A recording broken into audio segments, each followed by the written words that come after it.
ভালোবাসায় বিশ্বাস থাকাটা জরুরি। ভালোবাসার মধ্যে যদি একবার সন্দেহ ঢুকে পড়ে, তাহলে সেই সম্পর্ক যে কোথায় গিয়ে দাঁড়াবে তার কোনো ইয়াত্তা নেই। আর ঠিক তেমনই হয়েছে বাংলা সিরিয়ালের জুটি পর্ণা সৃজনের সম্পর্কে। জি বাংলার নিমফুলের মধু দর্শক মহলে অত্যন্ত জনপ্রিয় একটি সিরিয়াল। তারই দুই মুখ্য চরিত্র সৃজন ও পর্ণা। সৃজন পর্ণাকে ভালোবাসে, কিন্তু পর্ণার প্রতি তার বিশ্বাস সময়ে সময়ে যেন উবে যায়। আর সমস্যাটা এখানেই হয়। এছাড়াও সৃজনকে পর্ণার বিরুদ্ধে রাগিয়ে দিতে সৃজনের মাই যথেষ্ট।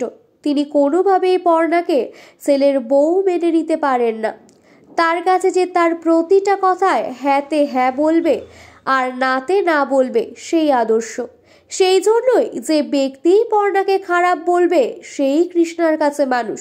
সে যতই হোক ধূর্ত, কৃষ্ণা বোকার মতোই তাকেই বিশ্বাস করবে। অন্যদিকে সৃজনও তার মায়ের মতন স্বভাবের, খুব সহজেই কাউকে বিশ্বাস করে নেয়, আবার অবিশ্বাস করতেও শুরু করে। আর এই স্বভাবের সুযোগ নিয়ে তাদের ব্যবহার করে চলেছে ঈশা। সৃজনকে বদনাম করতে চাওয়ায় ঈশা এখন আর দত্ত বাড়িতে ঢুকতে পারছে না, কিন্তু সে হাল ছাড়েনি।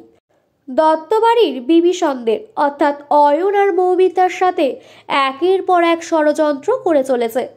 রুচিকে মেরে পর্ণাকে ফাঁসাতে চাইলে সৃজন পর্ণার পাশে থেকে তাকে নির্দোষ প্রমাণ করে, কিন্তু তাতে সফল না হলে সে পর্ণাকে বদনাম করতে মারাত্মক চাল চালে। তবে এই কঠিন সময়ে সৃজন স্বভাববশত প্রথমে পর্ণার পাশে না দাঁড়ালেও পরে পর্ণাকে বিশ্বাস করে। তারা দুজনেই বুঝতে পারে এই চক্রান্ত ঈশার। তবে প্রমাণে খুব কাছে গিয়েও তারা সুযোগ হারায়। কিন্তু সৃজন পর্ণাকে এক হতে দেখে ঈশা প্রচণ্ড ক্ষেপে ওঠে।